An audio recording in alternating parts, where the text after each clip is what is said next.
everyone. Thank you so much for joining us. This is our second episode in our HR series, HR in the Know. So you may have caught our first segment, which was based around sexual harassment and the updates in, legal updates that had that's recently taken place. So we are joined back with Emma in regards to sick leave reforms. So thank you so much, Emma, for joining us. I'm not sure if you want to give a quick intro, just for anyone new joining us today.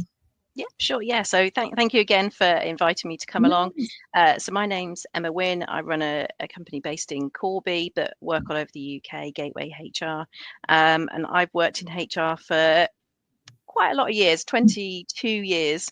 And so have a lot of experience in kind of the area of kind of sick leave. And obviously at the moment, keeping up to date with what changes are coming in as well. So it's great to be here.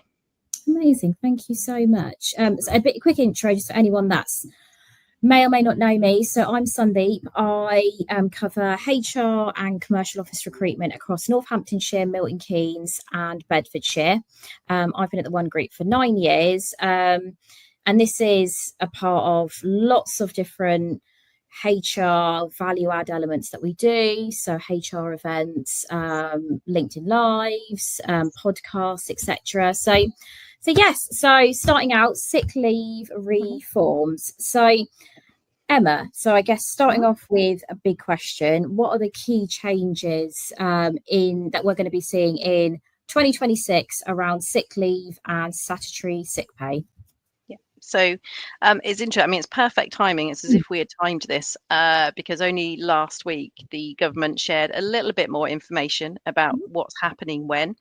So the changes around sick leave are actually coming in next April now, which is not very long in terms of timescales. If I'd had a crystal ball, so it's good you're not relying on me for that. I thought it would have been next October, but it's coming sooner than we thought. So the main changes are financial changes. So at the moment, a lot of people may know whether either as an employee or as an employer that to qualify for statutory sick pay, there's what's called the 3-day waiting period. So if you're only off for 3 days, you don't qualify for SSP. So your employer may still pay you if you've got contractual sick pay, but if not, it's only when you move into day 4 that you would be entitled. So that's going, and that's been in place for the whole time I've worked in HR. So that's a huge change. So you'll be entitled from day 1. And then the second main aspect is currently, and again, it has been the case for as long as I can remember, there was a lower earnings threshold. So which is currently £125. So if you don't earn £125 a week and you're sick, you won't qualify for any statutory sick pay. Again, your employer may pay you, but through their own decision, but legally you're not entitled, and that's going as well. So that will have a huge impact. In some ways, from a human point of view, potentially a very good impact, because probably if you're not earning very much money, then of course to lose that and not get anything in return is going to have a huge impact on individuals. So yeah, brilliant, thank you. And why are we seeing these changes being introduced? What's the reason behind that? If people cast their minds back to when Labour government first came in, or obviously the lead up to that, in terms of the manifesto, they talked a lot about what they called making work pay. So making it a fairer place, obviously encouraging people to work. So they said they would do various things to make work, for want of a better word, more appealing to people. So obviously we had a lot of changes this April, like the biggest increase in minimum wage for a long time, particularly in some age brackets. And this is kind of their next step, so that people, are if they're in work but they're unwell, they're not. I mean, depending what you think, because obviously SSP is still not a lot of money, but making sure that more people are entitled to it. And I was doing a little bit of research before today, and potentially 1.3 million working people will get SSP for the first time once they remove those barriers. So potentially 1.3 million more people who, really need that money will actually get that. So that's kind of their reasoning behind it. Right. Okay. And what financial impact could you see happening, Emma, for businesses, especially SMEs, that I imagine will be affected a fair bit with this? Yeah. So potentially it could have a huge impact. So depending what kind of levels of absence you have, if you already have quite high levels of absence, but then people are going to be paid from day one, that will increase your costs. But also if potentially, people who historically maybe weren't well enough to come in, and I'm not suggesting that you should if you're not, just to clarify, but not, or, a little bit under the weather, but okay, and thinking actually if I don't go in, I don't get paid for 3 days, and I can't afford that. Whereas now people may think actually that's okay because I'm going to get paid. How much that will come into play will obviously depend on individual circumstances, because SSP is not a lot of money. No, so it's not. that No, you get your full contractual pay. No. For that time. Also, potentially businesses that employ a lot of part-time workers who previously may have fallen underneath the lower earnings. Now that that's going, then potentially somebody who doesn't work many hours would still be entitled to SSP. So depending what businesses' current sickness levels are like, and engagement levels, how happy people are at work, etc., it could potentially have quite a big impact.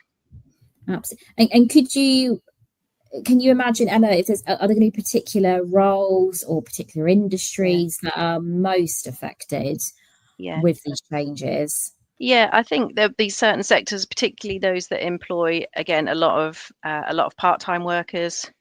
So things like hospitality, retail, where people may qualify who've never qualified before, but also some sectors who historically have higher levels of absence for all sorts of different reasons. Again, and those two sectors are two of those sectors as well, so they've probably got that double whammy within that. So yeah, I'd say any sector that employs a lot of part-time workers, so therefore they earn less, or any that historically have higher levels of sickness absence. Okay, amazing, thank you. And what can an employer do to prepare for these changes? Yeah, so this is one of these changes where you don't have any choice as to what you do. You can't decide whether you do it or not. So some of it is really practical, making sure that whoever does your payroll knows that these changes have come in. Making sure that at least line managers know this as well, in terms of if people are going to be asking about, if they're off sick, what are they entitled to.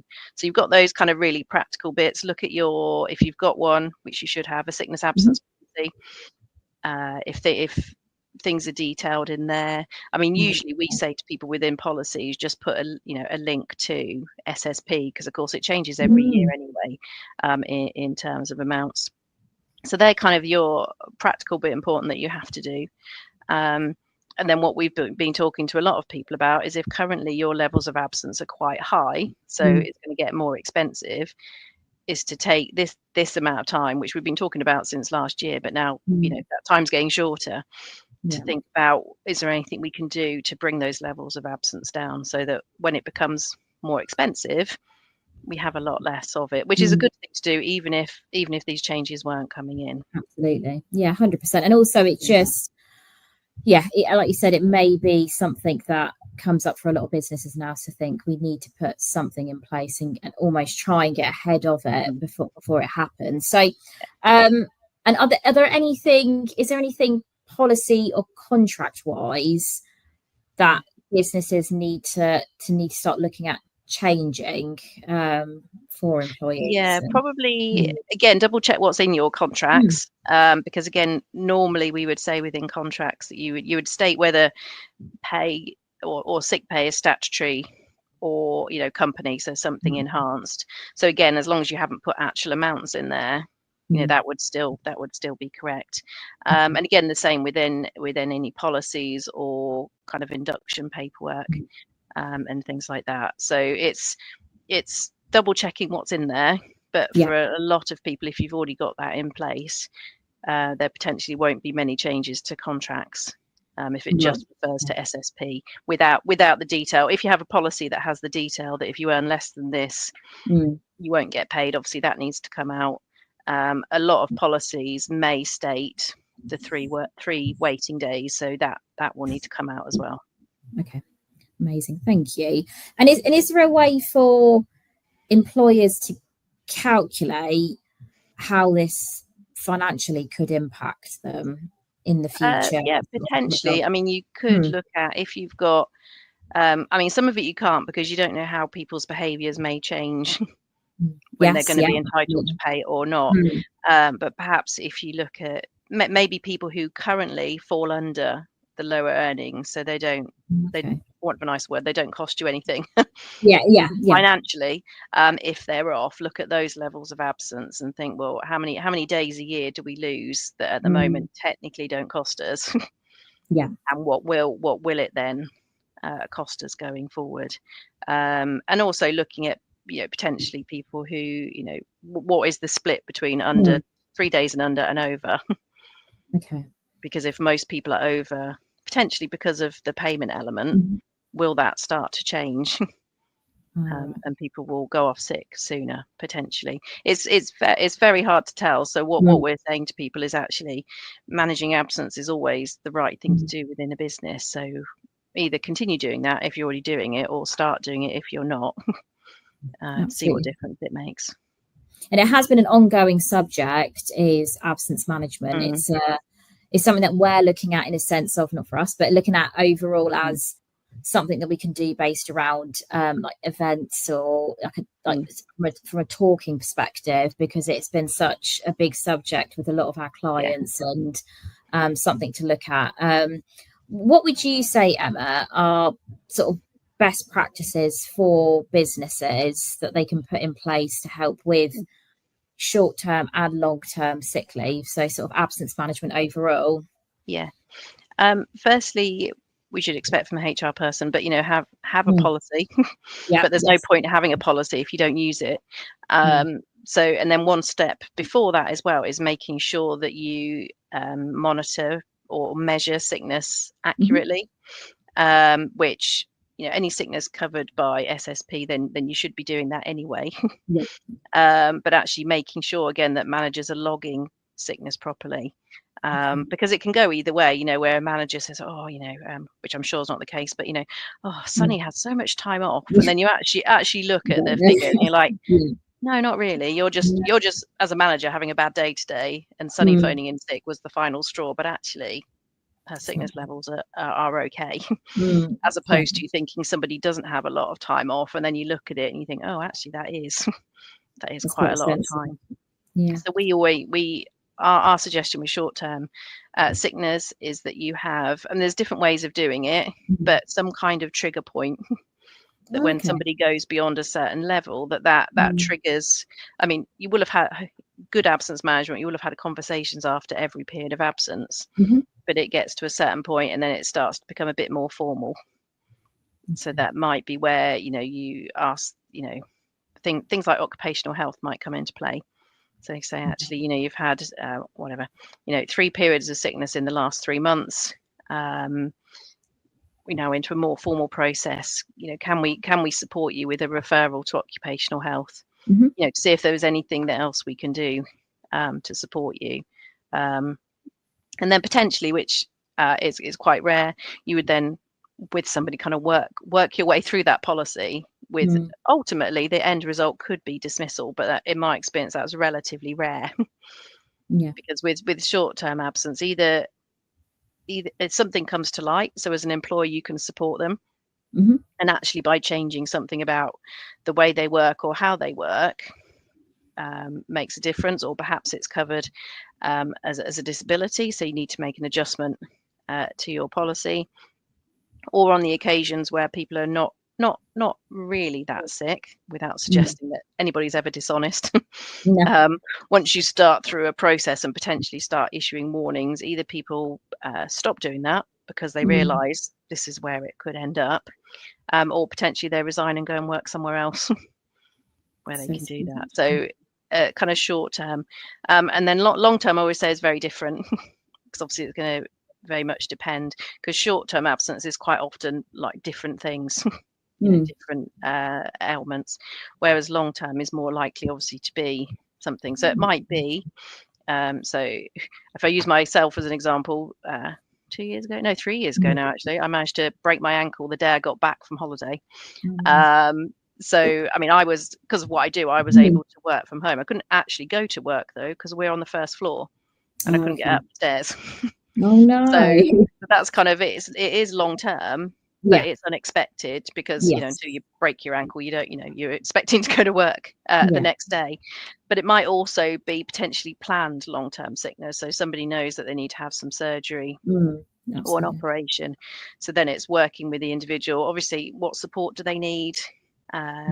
What level of communication? I always talk to people about this, because if somebody's going to be off for a period of time, some people just want to be left alone to recover, get better, etc. Other people want to keep in touch, what's going on at work, if relevant, and if possible, if there's some kind of social going on. Similar, there's a theme today, isn't there? Broken bones, but we had somebody who broke their collarbone, and then they were really upset when they weren't invited to like a summer party. Just like, well, I could have gone. I'm not contagious. You can't catch. And to be fair, the employer just thought they were doing the right thing, not making any. So it's, again, as with so many things, it's about communication. What would people like to do that? And then ultimately, with long term, you'd usually again involve occupational health. So how can we help this person return to work? Can they do the same role? Do they need any adjustments? And again, there is that potentially ultimate where, if somebody's sadly for whatever reason not going to be able to return to work, then you would go through a process. But that would, I always say, with long-term sickness, always take advice from your own HR team. Make sure that you're getting it right, because the nature of long-term sickness, it may well be covered under disability discrimination under the Equality Act. So it's not something that you want to, you don't want to get it wrong for the sake of the employee, and you definitely don't want to get it wrong for the business. So always take advice for that. And I guess it almost sounds like case by case basis to a certain extent, because well, I guess almost every situation will be different. What would be your advice, Emma, to I guess HR teams, maybe managing directors, it may be anyone that's in a position where they're looking after their employees overall. What would be your advice of how to approach sensitive conversations around absence, but ensuring that they're still keeping the company fully compliant within the sort of legal updates as well? Yeah, so we always recommend, and lots of people watching will have heard of this, after every period of absence, that managers do what's called a return to work interview. So it's having the conversation with somebody. Obviously, you then keep a record of this as well. So this is for short and long term. And there's a nice little, a mnemonic that you can use, which is WARM. So the W is the welcome back. So even if somebody's only been off for a day, making sure they know that you're pleased that they're back. How are you? Obviously, if they've only been off for a day, that's a relatively short bit of the conversation. If somebody's been off for 3 months, that's a much longer conversation. The A is then when you talk about the absence. So again, maybe so Sunny's not having a good day today. So maybe Sunny was off yesterday and said that she had a sickness bug. So I would be saying, are you sure? Are you well enough to be back? Because some people will just drag themselves back when they really shouldn't be. Yeah, absolutely. Just check that you're okay. How are you feeling? Just keep me updated during the day. But also, is there anything that you need to know? Which again, for short-term absence, usually not. But maybe for long-term, somebody might say, well, actually, and you probably would have had this discussion in the lead up to coming back, but is there anything that they can't do for a period of time? So it might be somebody's had surgery and they say, well, actually, I've been told for a period of time, I can't lift anything heavier than whatever, a kilogram or something like that. You probably would have had that conversation before they come back, but you just check. It's still the same. It's what still that the is. same situation. Yeah. The R is responsibility. So if you are sat with somebody who has a lot of time off, so what, are they doing anything? So I always use the example because it's a relatively easy one. If somebody has lots of time off and it's always headaches or migraines, have they? And I always say this is not about you being, a doctor or a nurse, because we're not. You're a recruitment consultant. I'm a HR consultant. Yeah. Have no clinical skills at No. all. But to say, have you been to the opticians? Have you seen your GP? And that's the responsibility bit. It's not about being told off for being absent. No, but if somebody's having a lot of time off, have you sought any advice around that? And of course, bigger companies or companies with a bigger budget may well have some kind of health plan. Yes, that, you can maybe refer somebody to see someone. And the M is kind of moving on. So it's kind of wrapping up that meeting. Again, if somebody's been off for a really long time, it might be, so let me come and introduce you to, people who've joined while you've been off. So you get to meet people, or let's book some time in with IT because we've had, 3 new systems while you've been off. If it's somebody who's just been off for a day, say, well, it's lovely to see you back. Let me know if you need anything. So it's just a really nice kind of structure. And then you'd enter it on whatever system you have. So it's about making sure that managers have the skills to do that, but also not being, it's always about not being worried. Obviously don't ask anything particularly kind of personal or that's not your business, but it is asking about the absence and is there anything that can be done to help. Because then if you then meet again, if that person's off again in 2 weeks' time with, using that example, another headache, did you get an appointment with GP, which I know are pretty difficult to get, so you have to be careful with that one. Or have you been to the opticians? And if they've done nothing, that may be where then if you're moving towards a more formal process, because they're not taking any responsibility. Whereas if they say, yes, actually, I've been to the opticians, but my eyes are absolutely fine. I've been to the doctor. They don't think there's anything wrong. They're taking some responsibility for that. So amazing. And thank you. And in regards to documents, records, what kind of records or documents would you say for an employer that they need to make sure that they have recorded and have ready with these new rules that have come in place?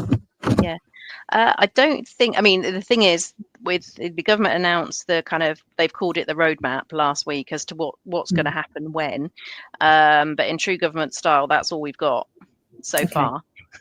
So I suppose the short answer is I couldn't imagine there would be, if you're already kind of monitoring and recording stuff as you should do now, it should probably be the same. Going forward. There might be some changes within payroll around that, but because as employers you can't claim back any SSP. I'm sure it'd be different if you could claim back SSP, because there'd be more of a duty to prove. Absolutely. To prove that, but at the moment I don't think there will be any. If it's already done properly, there shouldn't be any changes, I don't think, but we'll wait and see what happens. Brilliant. And are there any changes, Emma, in regards to like medical evidence or like documentation from doctors, like sick notes, etc., that employers will need to look out for with these changes? No, again, it may well be, but I think this will be some of the issue because at the moment, in terms of when you can get a fit note, or what used to be called a doctor's note or a sick note, depending how far you want to go back, I think this might be some of the challenge, because doctors, as we know, are incredibly busy. So it's good, it's difficult to actually get the doctor's appointment as it is, and people may want to do that more to be able to maybe prove to their employer Yeah. that they've been off. But I would say at the moment, continue doing what you're doing until the details come out. Similar, if somebody's off long-term sick, maybe after an illness or an accident, asking not necessarily proof as such, but discharge letters. A fit note is just as important in terms of making sure that somebody's well enough Yeah. to come back to work again, because some people will come back much earlier than they should. Yeah. So it's like, actually, particularly with long-term sickness, do you have approval from your doctor or your consultant To come back. to come back? And occupational health is always a good option, particularly with long-term sickness, in case there's any adjustments that are needed. Again, you might get that from a doctor or a consultant, but sometimes it would just be no, they're fit to come back. And perhaps as a good employer, you want to be absolutely sure. So, because a GP is not going to understand the ins and outs of somebody's role, because that's not their job to do that. Whereas occupational health, you can do a very detailed referral. So if I don't know, so for example, even though it was obvious, but for me, it would be like, well, our office is on the first floor. It's a oldish building, etc., etc. So, obviously, I could have told my employer that if I was employed, but occupational health would say, well, she can work because she's okay, but she can't drive. Somebody could drop her off, but she'd have to sit at the bottom of the stairs because she's not allowed to go. Do you mean those kind of things? They're quite obvious. I would tell you that, but it might be that a consultant says, like I said, things around lifting. Might be that somebody can't sit down for long periods of time, so they need to be in an environment where they can get up, move around, maybe take longer breaks. All those different things that if you get an occupational health specialist to do it, they really understand the ins and outs of the role, as well as why the person's been off. Amazing. And so it really varies, again, case by case basis. It's also sort of judging the situation. And Emma, I guess for employers, from your experience and with your advice, how can they manage, how would they balance long-term absence but also ensuring duty of care as well? How would they bring that together to make sure that both are balanced? I think with long-term sickness, you've got sometimes, like I said, you'll have an idea how long that sickness. So it might be if somebody's got a planned operation that they've been told by their consultant you'll need at least, I don't know, 8 weeks away. So as an employer, you can plan for that absence if you're able to, in terms of budget and availability, get somebody to cover, because it's also thinking about the rest of the team if they're having to absorb extra work as well. If it's a shorter period, it'll probably take longer to find somebody than it would to do that. Again, keeping that communication open. So if you know sickness is going to happen, to talk about that beforehand. How often would you like to hear from us? You do need to send us in your fit notes to cover the absence, and then as you get towards the end of the fit note, again to check for you, either you'll contact us and let us know. Hopefully, I'm feeling much better, I'll be back. Okay, so we can plan for that. Or obviously sometimes it's actually, no, I'm gonna get another fit note to cover that. So it's as with so many things, well, in life, but particularly in terms of HR and managing people, is to have that communication around that. Amazing. And in regards to wellbeing strategies, I know wellbeing is a huge subject.